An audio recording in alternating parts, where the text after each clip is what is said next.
Y pues es un gusto, como una expectativa, enfrentarnos a un texto para comenzar la reflexión. Por aquí tengo una Biblia, no es una Biblia, es una porción, casi no se ve porque es el color del atril, ¿no? Es una paráfrasis de las epístolas de Pablo de 1787. Es decir, que este libro está un poquito más viejo que yo. Tiene 239 años. ¿Verdad? Miren, qué interesante porque este es el siglo XVIII y la Iglesia Católica todavía tenía prohibido traducir la Biblia para el pueblo. La Biblia estaba reservada en latín para los sacerdotes, para los teólogos. Diríamos que en el temor de que la gente sin preparación leyese la Biblia en su idioma y la entendiera mal, entonces no se permitía. Algunos sacerdotes, siendo ministros católicos, sin embargo, se preocuparon por darle la Biblia a las personas a pesar de la prohibición y le dieron de alguna manera la vuelta. Para empezar, no publicaban una Biblia completa, solo los salmos, solo los evangelios, en este caso las cartas de Pablo. Miren, aquí está la cámara, voy a pedir a Omar si me la acerca un poquito, qué bonito dice, epístolas del apóstol San Pablo, paráfrasis, ¿no? ¿Qué es una paráfrasis? Es una traducción libre, para que no me digan que, o no me acuse la Inquisición de que estoy traduciendo la Biblia contra la prohibición. Yo digo, no, la estoy explicando, ¿no? Entonces muchas veces se hacía en latín y español para que se respetara esta versión oficial que era la Vulgata Latina. Y otras veces, como en este caso, pues solamente se trataba de presentar una explicación. Voy a leer la segunda carta a los tesalonicenses en su inicio, para que conozcamos cómo sería esta paráfrasis, ¿no? Póngale mucha atención. Epístola segunda de San Pablo a los tesalonicenses. Argumento. Habiendo San Pablo prometido a los tesalonicenses en la epístola anterior el visitarlos lo más presto que pudiera, y no habiendo podido cumplir, les escribió esta segunda para confirmarlos en la fe y fortificarlos contra las persecuciones presentes y futuras, y desvanecerles el miedo de la próxima venida del Hijo de Dios, que algunos falsos doctores les habían predicado. Yo creo que fue escrita en Corinto, en donde se detuvo mucho tiempo San Pablo. Es como dice aquí el argumento, ¿no? Que bueno, nos da una síntesis de qué vamos a tratar en esa carta. Capítulo primero. Otra vez nos da el argumento. En este capítulo dice que da gracias a Dios porque les aumenta la fe, la caridad y la paciencia en las tribulaciones, a las cuales llama imágenes del juicio que ejercerá Dios sobre aquellos que las causan y sobre los que no lo conocen. Pues del rigor con que trata a sus hijos se comprende cómo tratará a sus enemigos. Esto es, cómo los castigará. Después describe las circunstancias de la venida de Jesucristo. Primera, que bajará del cielo. Segunda, que se hará visible. Tercera, que estará acompañado de los ángeles. Cuarta, que recibirá el poder de ejecutar sus decretos. Quinta, que el fuego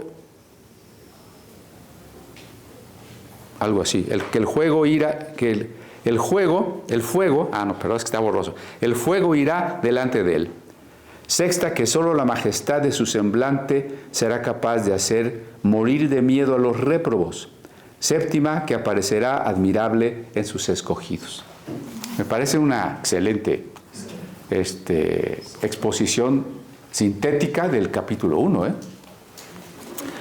Ahora empieza propiamente el capítulo 1 parafraseado. Si usted quiere ver en su Biblia, para que pueda seguir los versos, y yo me voy a ir muy despacio para que usted ubique, ¿no? Las diferencias.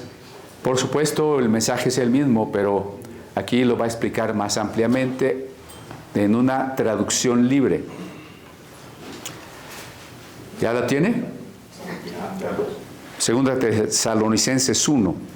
Pablo, Silvano y Timoteo desean la paz y la gracia de Dios nuestro Padre y de Jesucristo nuestro Señor a la iglesia de Tesalónica congregada en su nombre. Nuestro deber nos obliga a dar a Dios profundas gracias, porque vuestra fe se afirma y vuestra caridad recíproca es cada día más fervorosa. Estas nuevas nos dan motivo para que nos gloriemos en todas las iglesias de Dios, de vuestra paciencia y de vuestra fervorosa fe en medio de las persecuciones. Vosotros las sufrís sin decaimiento, para hallaros después dignos de la gloriosa corona que os está preparada en el cielo, en donde el Rey de los Reyes os hará entrar a gozar de su reino y premiará los cortos dolores y penas que habéis sufrido en esta vida por la confesión de su nombre. El rigor que usa con sus escogidos es una imagen de las terribles venganzas que ejercerá contra sus enemigos, pues es justo que los que os afligen y atormentan padezcan también debajo de la mano poderosa de este juez. Es pues hasta ahí es el equivalente del verso 5, solo que aquí no está dividida en versículos, el texto está de corrido. Vamos a quedarnos hasta el versículo 5 porque hay bastante material ahí de qué platicar. Por lo pronto, Pablo, Silvano y Timoteo, que dijimos escribieron también la primera carta, son los apóstoles que se dirigen ahora a la iglesia local. Recuerden que el término iglesia no hace alusión a la construcción. Cuando usted diga, voy a la iglesia, no se acuerde de esta obra negra que vamos a seguir arreglando. Piensen los hermanos, la iglesia somos todos. Voy a la iglesia, nosotros. La iglesia no es una institución. Si estamos registrados o no, será secundario, quiero decir, conforme a leyes de un país. Lo importante es que somos comunidad, que somos familia de fe, pueblo de Dios. Eso es la iglesia. En una carta del apóstol Pedro nos compara a nosotros con piedras del templo. Si usted imaginara que la iglesia es este edificio, usted sería uno de estos adobes, ¿no? O, ¿cómo se llaman? Bloques, tabiques, un ladrillo, ¿no? Cada uno sería. Dios está edificando su iglesia. Claro, en este caso, note que es el concepto iglesia universal y a la vez la iglesia en Tesalónica.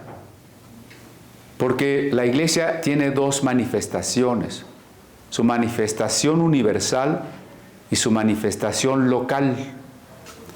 En el mundo y en los 20 siglos que llevamos de cristianismo, no hay otra iglesia más que una sola, el cuerpo de Cristo. Y quizá tendríamos que contar desde Abel o desde Adán, ¿no? En cuanto a que el relato lo que quiere significar, el relato de Génesis, es que hay un pueblo de Dios desde los inicios de la humanidad. Y Apocalipsis dice que ese pueblo de Dios tiene 12 puertas y 12 fundamentos, que son las 12 tribus y los 12 apóstoles, incluyendo a todos los gentiles y a todos los judíos, ¿no? Por supuesto, no se me escapa que Adán, Abel, Noé, Matusalem son gentiles. No son judíos, no eran judíos. ¿Cuándo empezó a haber judíos? Después de Abraham, en un sentido, ¿no? Hijos de Abraham. Después de Judá, el patriarca de una de las tribus, pero más especialmente después de la división del reino posterior a Salomón, ¿no? Y en sentido religioso, después de Esdras, al regreso de Babilonia. En fin, paréntesis, ¿no? La Iglesia de Cristo es una sola. No se identifica con una denominación. Hay que recordar siempre eso, porque nosotros somos parte de esa Iglesia universal. Yo no sé si usted se considera o se ha pensado así. Comunidad apostólica, muy bien, pero comunidad apostólica, ¿qué? ¿Qué es? ¿De qué denominación? ¿A quién pertenece? ¿Quién es su apóstol, su cobertura?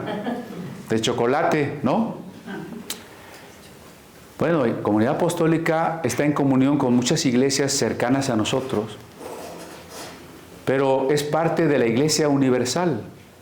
No estamos aislados, no somos los únicos, no somos los mejores, no somos los primeros, ¿verdad que no?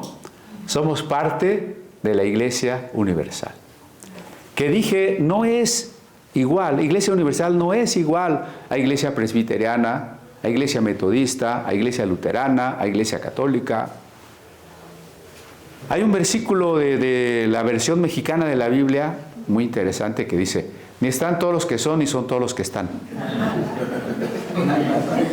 Esto aplicado a las iglesias es muy cierto. No todos los que están en la iglesia son verdaderamente salvos. Y no todos los salvos están aquí.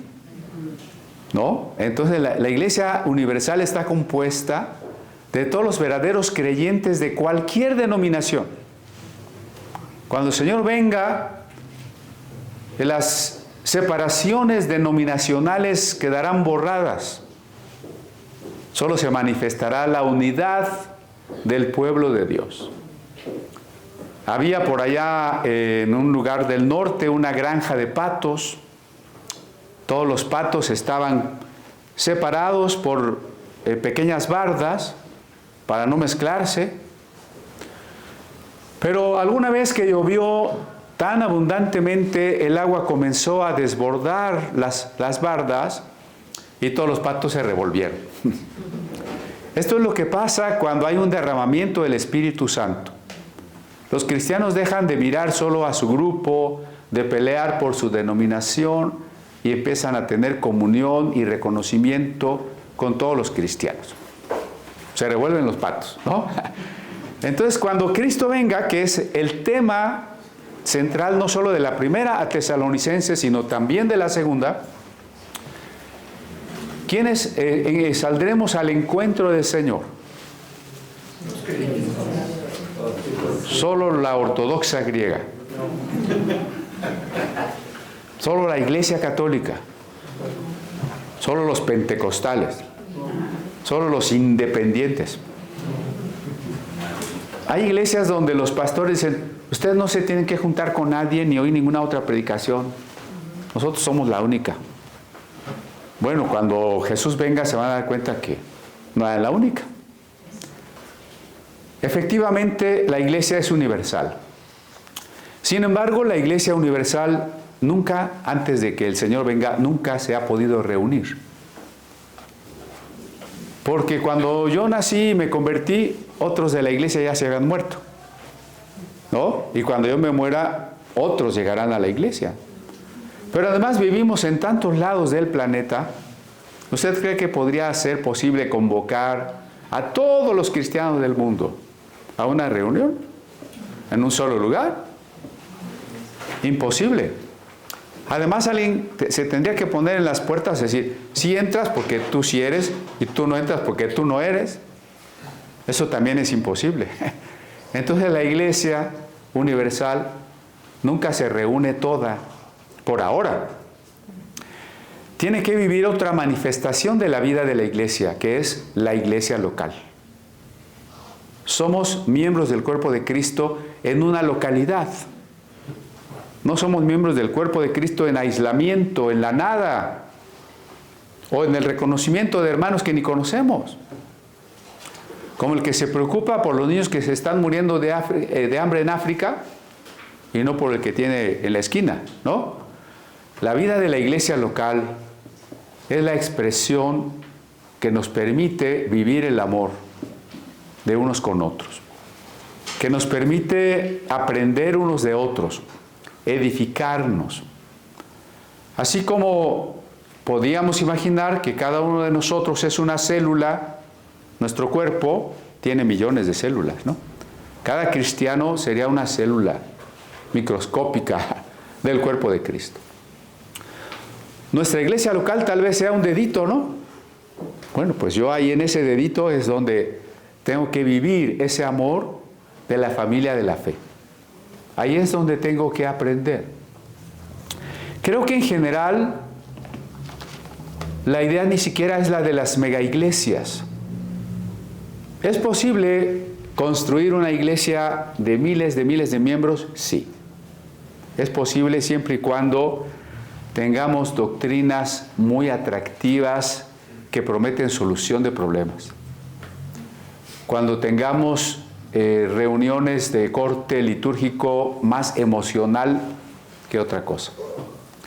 Cuando como alabanza tengamos un grupo al estilo de los artistas del mundo y la gente venga a una especie de concierto gratis, y no tan gratis porque después hay que dar la ofrenda, se puede hacer una mega iglesia y tristemente, y no lo digo con alegría sino con tristeza, en este momento muchas mega iglesias de Estados Unidos se están quedando vacías.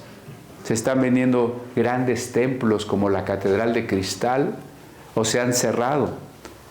Porque hay un momento en que esa doctrina que es paja ya no funciona. Porque viene el fuego de la prueba y la paja se quema. Porque algunas de esas iglesias giraban en torno a una figura y la figura cayó, se murió, falló, lo que sea, y todo se cayó. Creo que Dios nos ha encargado más bien iglesias donde todos nos podamos conocer, nos podamos cuidar, nos podamos alimentar. En una mega iglesia tal vez usted llegue y nadie lo conoce y tampoco van a decir que salude a todos porque no acabaría.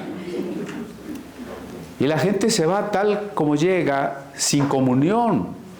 Llegó a una especie de espectáculo donde hubo una conferencia motivacional y un concierto rock and rollero. Pero no hubo más. Difícilmente allí hay vida de la iglesia, ¿no? Entonces, por eso es que el apóstol Pablo reconoce a la asamblea de los tesalonicenses como parte de la iglesia universal, pero les escribe y le preocupa y los ama como iglesia local, como una expresión concreta en el tiempo y el espacio del cuerpo de Cristo. Así entonces dice el verso 1 a la iglesia de los tesalonicenses. ¿Cómo se llamaba la iglesia de los tesalonicenses? El Divino Salvador, el Sharon. La iglesia de la... No tenían nombre las iglesias, ¿no? En general se aludían por el lugar donde estaban los creyentes. Porque no se concebía por qué tendríamos que estar separados los creyentes de una sola ciudad, ¿no? Todos los de Tesalónica, de Filipos, estaban juntos. Así cuando en el Apocalipsis se habla de la iglesia Éfeso, Esmirna, Tiatira, no se llamaban así, porque ahora ponemos un letrerote, iglesia Éfeso, ¿no? Iglesia Esmirna, no son nombres de las ciudades, no, ellos no se habían puesto un nombre que los distinguiera de otros cristianos. Ahora es un poco complicado que todos los cristianos de una ciudad nos reuniéramos en un solo lugar. Porque en la zona conurbada de la Ciudad de México tendremos que 14 millones o más. 20 millones de habitantes. De esos 20 millones, ¿cuántos serán cristianos? No se puede.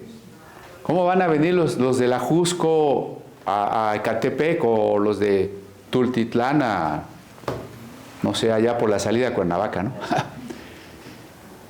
No todos podemos estar ahora en estas ciudades tan grandes en un mismo lugar. Y además, tristemente, también porque nos hemos dividido por otras razones por las que no deberíamos de estar divididos, ¿no? Doctrinas, formas de alabanza, líderes, intereses, pleitos, ¿no? Ahora hay un fenómeno medio triste también. Algún hermano algo no le gusta y dice, ya me voy a hacer mi iglesia,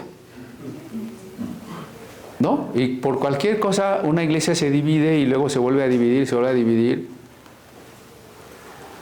Aparentemente hay muchos pastores ahora, pero como muchos surgieron así, de divisiones y pleitos, no tienen preparación, no tienen madurez, y entonces surgen iglesias por aquí y por allá y se vuelven a acabar igual de rápido, ¿no? Entonces debemos ser cuidadosos, una comunidad que se ama, que se cuida y que trata de ser constante, que es lo que Pablo dice aquí. Pero antes, al final del verso 1, en Dios nuestro Padre y en el Señor Jesucristo, y el verso 2, gracia y paz a vosotros de Dios nuestro Padre y del Señor Jesucristo. Fíjense la expresión que está dos veces, Dios nuestro Padre y del Señor Jesucristo.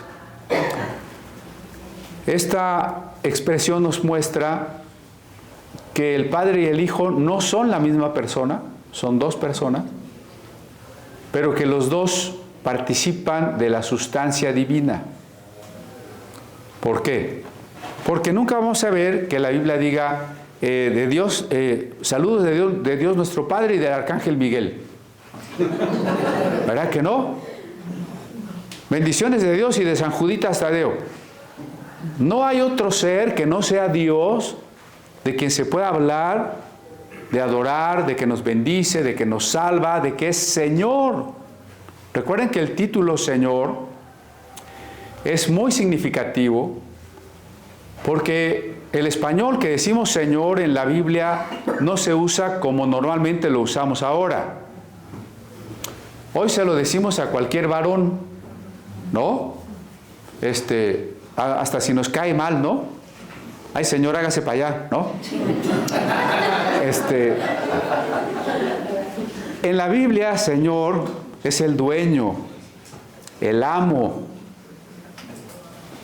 Dios mismo, que viene del griego del Nuevo Testamento, Kyrios, pero el Nuevo Testamento y el Antiguo Testamento traducido al griego, la Septuaginta, usaron esa palabra Kyrios para traducir del hebreo la palabra Adonai, que quiere decir mi Señor, refiriéndose a Dios. En muchos textos los judíos comenzaron a dejar de usar el nombre Jehová por respeto, o Yahvé, y comenzaron a sustituirlo por Adonai. Así que Adonai, que se refiere a Dios en su carácter del Señor y dueño, pasó al griego como Kyrios y se le aplicó a Cristo así. Aquí dice el Señor Jesucristo. Y pasó al español como lo leemos ahora. Entonces, si Jesucristo es Adonai y nos bendice y nos perdona y nos salva, es divino. Entonces, en este saludo, el Padre y el Hijo comparten la sustancia divina. Pero el Padre no es el Hijo y el Hijo no es el Padre. Voy a explicarme un poco más. Desde los primeros años del cristianismo, los estudiosos, los que de esa época les llamamos en la historia los padres de la Iglesia, empezaron a reconocer que la revelación, especialmente del Nuevo Testamento, implicaba que en Dios uno, en Dios único, había una pluralidad. Así, por ejemplo, Teófilo de Antioquía, en una época tan temprana como el año 180 después de Cristo, usó la palabra griega trías para hablar de Dios. Los padres de los primeros 6 siglos se dividen en los padres griegos y los padres latinos, ¿no? El primero, que entre los padres griegos menciona una idea de pluralidad en el único Dios, no hay varios dioses, es Teófilo de Alejandría. Bueno, Teófilo además, Teófilo de Antioquía, perdón. Teófilo de Antioquía además desarrolló muchos argumentos acerca de que si el mundo era ordenado y había llegado a la existencia, teníamos que concluir que Dios existe. Entre los padres latinos, el primero de los padres latinos fue Tertuliano, y es el primero que usó la palabra trinitas, que ahora nosotros tenemos en castellano como Trinidad. ¿Qué significa Trinidad? Que el uno contiene una pluralidad. Por eso hablamos de Dios como lo definiría el credo niceno. Creemos en un solo Dios en 3 personas. ¿Cuántos dioses? 3. ¿Cuántas personas? Un solo Dios en 3 personas. Añade el credo de la misma sustancia, poder y eternidad. ¿Eso qué implica? Padre, Hijo y Espíritu Santo son eternos, son divinos, inmutables, todopoderosos. Pero implica que Dios es amor y que eternamente Dios es amor porque las personas divinas han vivido en comunión amorosa. Aunque no existía la creación a quien Dios amara, Dios ya era amor, porque en la divinidad hay una comunión de personas. Bueno, entre paréntesis, conéctese o venga los miércoles, porque esto es lo que estamos tratando los miércoles, ¿no? En fin, dejemos entonces claro que Pablo no menciona la palabra Trinidad, pero reconoce la divinidad de Jesús a la par de la humanidad. Pablo no puede decir solamente que Jesús es Dios, porque la manera en que Dios en el Hijo Jesucristo nos ha salvado es haciéndose humano, muriendo por nosotros, resucitando. Por eso es que Pablo siempre tiene que mantener la diferencia dentro de la unidad, el Padre y el Señor Jesucristo. Para cerrar este punto, imaginemos un triángulo. Cada uno de los 3 lados de un triángulo es diferente al otro lado. Pensemos lado A, lado B, lado C. ¿Estamos de acuerdo? El lado A no es el lado B y el lado B no es el lado C. Pero los 3 son el triángulo. El Padre no es el Hijo. El Hijo es Hijo y habla a su Padre y obedece a su Padre. Es diferente. El Hijo no es el Espíritu Santo. El Hijo no está ahora en el mundo, pero envió al Espíritu Santo. El Espíritu Santo no es el Padre, pero los 3 son Dios. Volvemos entonces a nuestro verso 2. Gracia y paz a vosotros. Noten este origen divino de las cosas. ¿Quién nos va a dar la gracia, el amor inmerecido? Dios el Padre y Jesucristo. Y luego también dice, y paz. ¿Quién nos va a proporcionar la paz? El Padre y el Hijo, ¿no? Ahora, gracia y paz es la misma cosa. ¿Cómo? Ahora sí, pastor, ya se tropezó. Lo que Pablo está haciendo es unir el saludo judío y el saludo griego. Charis y Shalom. Charis en griego, gracia, y Shalom, paz en hebreo. ¿Sí? Está uniendo el Shalom, que era la manera judía de saludar, con el haris, que era la manera griega de saludar.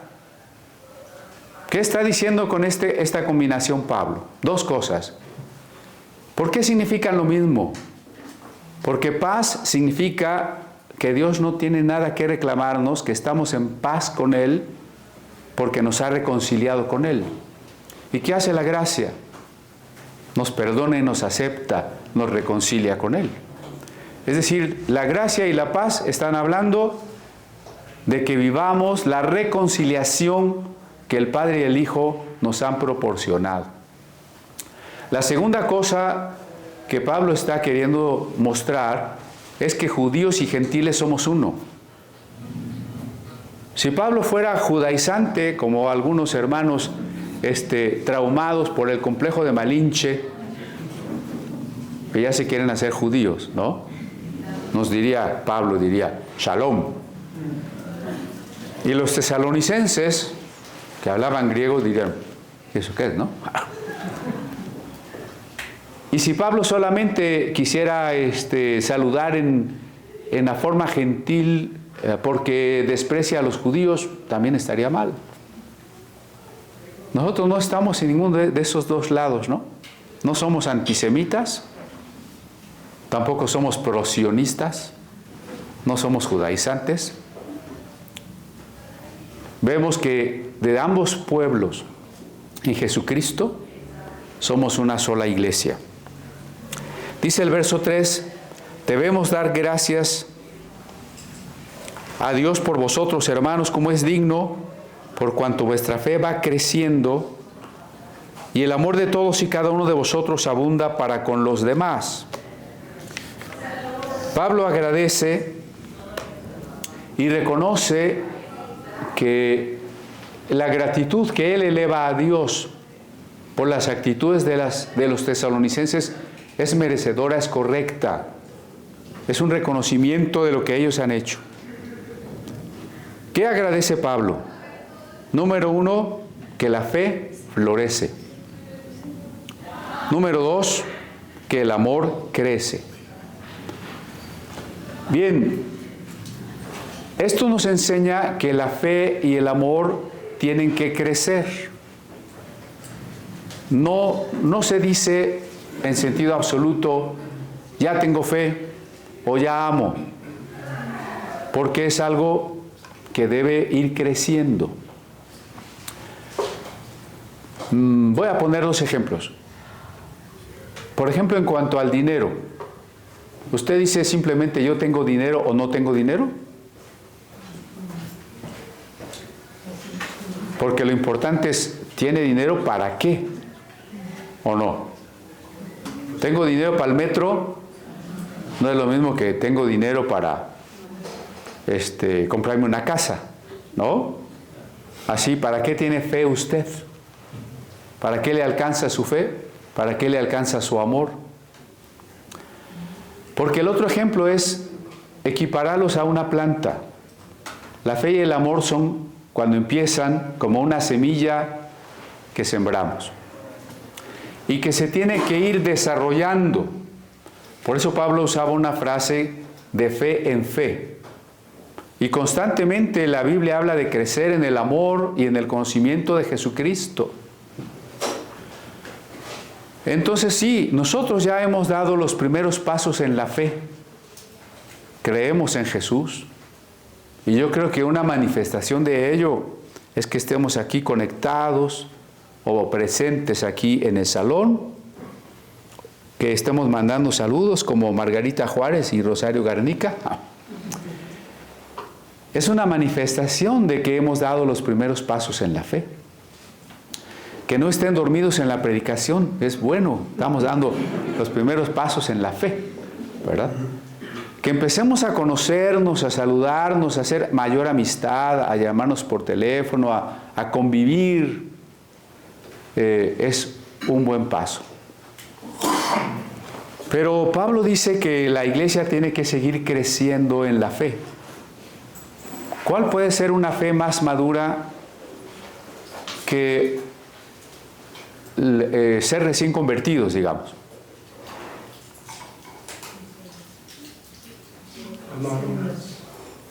La fe más madura es aquella que se da en las tribulaciones. Porque la fe como promesa de solución de problemas es muy atractiva. Hace rato que hablaba de lugares donde se predican promesas falsas, es que son cosas como estas, ¿no? Si tú tienes fe, vas a ser rico. Todo el que tenga fe va a ser sano. Todo el que tenga fe va a ser líder. Tú tienes que ejercer la fe. Tienes que ejercitar la fe. Tienes que desatar la fe. Y otras expresiones que yo no encuentro en la Biblia por ninguna parte. Activar la fe, desatar la fe. Si usted me enseña un versículo que diga eso, le damos toda la ofrenda de hoy.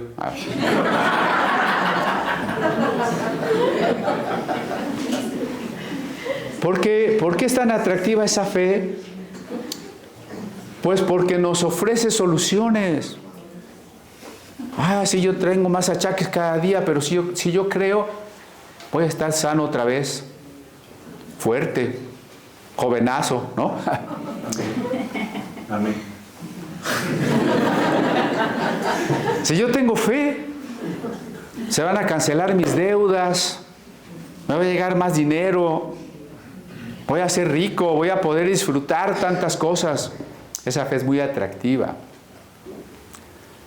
Y la malinterpretamos con Hebreos 11. La fe es la demostración de lo que no se ve. ¿Tú ves el carro que quieres? No, ¿verdad? Pues visualízalo.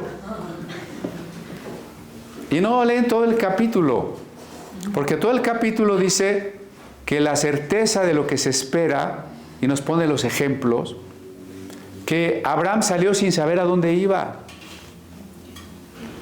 que muchos sufrieron persecuciones, hambre, el martirio. Esa es la fe más madura. Tener fe cuando todo va bien, pues es fácil. Tratar de tener una fe donde me prometen todo, pues es atractivo. Pero tener fe cuando no veo soluciones, cuando la enfermedad es crónica, es decir, la voy a tener hasta que me muera, cuando el problema económico tal vez lo tenga hasta que me muera, porque el problema económico es un asunto histórico, no es un asunto mágico. ¿A qué me refiero con mágico? Hay predicadores que literalmente dicen, te falta proclamar, dinero ven a mi bolsa, y va a llegar, ¿no? Eso es mágico. Lo histórico y lo real es que usted y yo nacimos en la clase pobre, ¿no? Y ahí vamos a vivir la vida cristiana. ¿O Dios le dijo que cuando sea cristiano ya no va a ser pobre? ¿No? Por ahí andan criticando al Museo de la Biblia, que está en una casa vieja que parece vecindad. Y yo digo, qué bonito, ¿no? Gracias a Dios, porque Casiodoro de Reina y tantos que sirvieron a Dios, no solo vivieron en la pobreza, sino en la persecución. Y lo que hicieron trascendió. ¿O no? Imagínense a Casiodoro huyendo de un país a otro en su pobreza y contra las riquezas inmensas que tenía la institución religiosa que lo perseguía. Desde esa perspectiva, ¿quién era el bendecido? No, desde la perspectiva de la fe como forma de conseguir cosas, pues Casiodoro era el fracasado, el pobretón, ¿no? Pero ahora sí, ¿quién tenía la fe para soportar las persecuciones? Pues Casiodoro, ¿no? Cuando nos faltan cosas, cuando sufrimos, cuando somos atribulados, es cuando la fe se hace madura. Y el amor cuando hay problemas. Amar a los amigos, amar a los cuates, a las amigas, es facilito, ¿no? Pero ¿qué tal amar al hermano Para empezar, el hermano carnal con el que ya tenemos problemas, ya no estamos peleando la herencia. Más complicado amar a la pareja cuando ya tenemos años de casados y decimos, no sé cómo me case contigo, ¿no? Más difícil amar al enemigo, ¿no? Porque cuando Jesús dice, amen a sus enemigos, bendíganlos, paguen el mal con bien, eso está más difícil. Porque cuando alguien nos hace algo malo, nuestra primera reacción o deseo es darle. Y más duro, ¿no? Pégale más duro, ¿no? Ama. Paga con bien. Ese sería un amor maduro. El amor que se enoja, que se resiente, que paga con la misma moneda, que se hace amigo solo de los amigos, es inmaduro. La fe que se pierde cuando todo va mal es inmadura. Por eso en la historia de Job, cuando lo pierde todo, son profundas las palabras cuando dice, Jehová dio, Jehová quitó, bendito sea su santo nombre. Ahora, ¿en qué se manifestaba precisamente esa madurez de la fe y el amor de los hermanos de Tesalónica? Verso 4. Tanto que nosotros mismos nos gloriamos de vosotros en las iglesias de Dios. Diríamos que en una acepción sana del término, diría Pablo, presumimos, estamos orgullosos de ustedes con las demás iglesias. Cuando vamos les platicamos, les alabamos públicamente con alegría. Les decimos, miren, los hermanos de Tesalónica tienen una gran fe y tienen un gran amor. ¿Y por qué Pablo, Silas y Timoteo decían eso de los hermanos en las otras iglesias? ¿Por qué llevaban esta gratitud, este testimonio a las otras iglesias? Lo dice el final del verso 4. Por vuestra paciencia y fe en todas vuestras persecuciones y tribulaciones que soportáis. ¿Ven que se corrobora lo que estamos diciendo? ¿Por qué era madura su fe? Porque ellos predicaban prosperidad y todos ya eran ricos. ¿Por qué eran maduros en el amor? Porque querían mucho a sus cuates, ¿no? Bueno, no sé si en otro país se diga cuates. A sus amigos. No, por el contrario, miren. Primero por su paciencia. En griego hipomone. ¿Qué es la paciencia? No es ser pasivo o lento para las cosas, ¿no? No confundamos la paciencia con la, no sé si existe la palabra pachorrudo, Eso no es paciente, ¿no? La paciencia es, la raíz hipo es abajo y mene es permanecer. Permanecer bajo presión, permanecer bajo algo que nos quiere aplastar, aguantamos. Sin huir. Soportamos valientemente. Esa es paciencia. Muchas veces en la Biblia se habla de paciencia. La paciencia de Cristo, la paciencia de Job. Crecer en la paciencia, dice Pedro. Paciencia es no rendirse frente al sufrimiento. Por eso no predicamos que todo va a estar muy bien. Hay que predicar lo real. Usted y yo vamos a sufrir. Poco o mucho. Ahora mismo o el año que entra.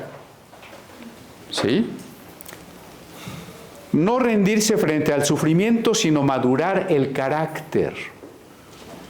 Es en eso donde se aprende, donde se madura. Es más, desde que los hijos son pequeños, cuando el papá, la mamá le resuelven todo a los niñitos, los hacen inútiles. Si no es que los confunden de género, ¿no? No, al niño desde pequeño hay que enseñarle a afrontar problemas, a resolver, a soportar. Y nosotros adultos, pues no se diga, ¿no? ¿Cómo vamos a ser fuertes si no es al soportar la prueba? Lo demás sería tener un carácter blandengue. Diría en el terreno físico, y no es que quiera justificar las guerras, pero la manera de ser de un pueblo cambia mucho cuando está en una guerra. Porque ya no vive en esa trivialidad cotidiana. Ahora sabe lo que significa la vida o la proximidad de la muerte. Tenemos que vivir con gravedad, con seriedad, que no significa caras largas, sino entendiendo la importancia del tiempo, de lo que Dios nos ha encargado. La persona que sufre y es un cristiano puede ser fortalecido y purificado. El sufrimiento solo no hace eso. No vayamos a confundirnos. El sufrimiento solo no madura y no purifica. Si tengo un perrito que sufrió mucho, ni es ni más maduro ni más puro, ¿no? Simplemente sufrió y se acabó. La persona que no conoce a Dios puede sufrir en balde, porque no aprendió nada. Y tal vez ni siquiera aprovechó el sufrimiento para acercarse a Dios. Qué bueno cuando alguien aprovecha el sufrimiento para acercarse a Dios. Eso es lo que significan las bienaventuranzas cuando dice, bienaventurados los que lloran, los que sufren, los pobres. ¿Por qué? No porque son pobres, no porque lloran, sino porque eso los va a guiar hacia Dios. Pero cuando el cristiano sufre, ahora comprende que es algo que Dios permite y que nosotros tenemos la oportunidad de aprender algo, de madurar. No es que Dios mandó la prueba, la tribulación. La tribulación llega porque tiene que llegar por muchas razones, sociales, azarosas, de edad, de tantas cosas, ¿no? Del pecado. Las tribulaciones tienen que llegar. Lo que Dios dice es, todo te puede ayudar a bien si tú piensas y reconoces cómo puedes madurar, cómo la puedes enfrentar, cómo puedes seguir creyendo, cómo podrías no enfriarte en tu amor. Aclaro que Dios nos manda las tribulaciones, A ver, si usted tiene un hijo que le da algunos problemas, usted le dice, bueno, voy para que aprenda, le voy a romper una pata. Entonces, ¿por qué decimos que cuando alguien tuvo un accidente y se quebró un pie, es que Dios se lo mandó para reprenderlo? O sea, Dios sería un papá más severo que nosotros, que somos pecadores. No, Dios no hace eso. Pero todo puede servir si somos dóciles y frente al sufrimiento estamos dispuestos a aprender algo y a mantener nuestra fe, que es aceptar las promesas de Dios. Fíjese esta expresión, a pesar de. Curioso porque la gracia y la fe las vamos a definir desde la misma expresión, a pesar de. ¿Por qué la gracia es un a pesar de? Porque Dios me ama y me bendice a pesar de todo lo que yo soy, de mis fallas y pecados. ¿Por qué la fe es un a pesar de?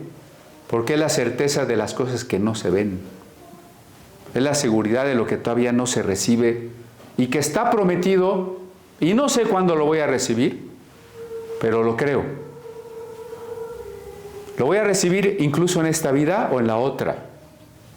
No se desanime, Porque Hebreos 11 dice que Abraham salió sin saber a dónde iba y no poseyó una tierra física porque buscaba una patria celestial. Muchas de nuestras problemas tal vez no se resuelvan ahora, Por supuesto, de nuestras enfermedades, las que nos van a llevar a la tumba. Pero las promesas de Dios son, y algunas de ellas eternas. ¿Se imagina? Eso vale mucho más, ¿no? El problema es que a veces nuestros deseos de lo que queremos que Dios nos dé es demasiado material, demasiado inmediato. Y nos frustramos porque Dios no me dio esto que yo quisiera ahora, para esta vida. Hay cosas que Dios me da para esta vida y gracias a Él y lo alabamos porque siempre nos está sustentando, bendiciendo, guiando, haciendo crecer. Nos ha permitido conocerle desde ya. Pero nuestro anhelo mayor tiene que ser para la vida eterna. Voy a cerrar porque ya me ganó el tiempo. Quiero leerles nuevamente la paráfrasis para que cerremos lo que estamos diciendo, ¿no?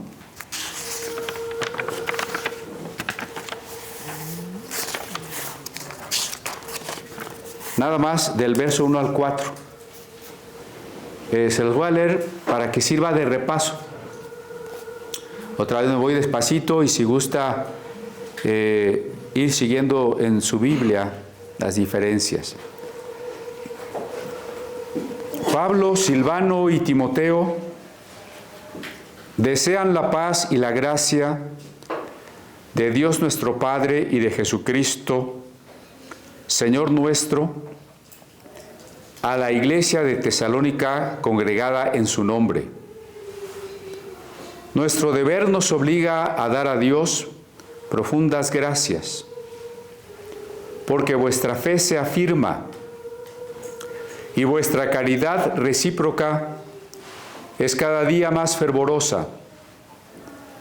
Estas nuevas nos dan motivo para que nos gloriemos en todas las iglesias de Dios, de vuestra paciencia y de vuestra fervorosa fe en medio de las persecuciones.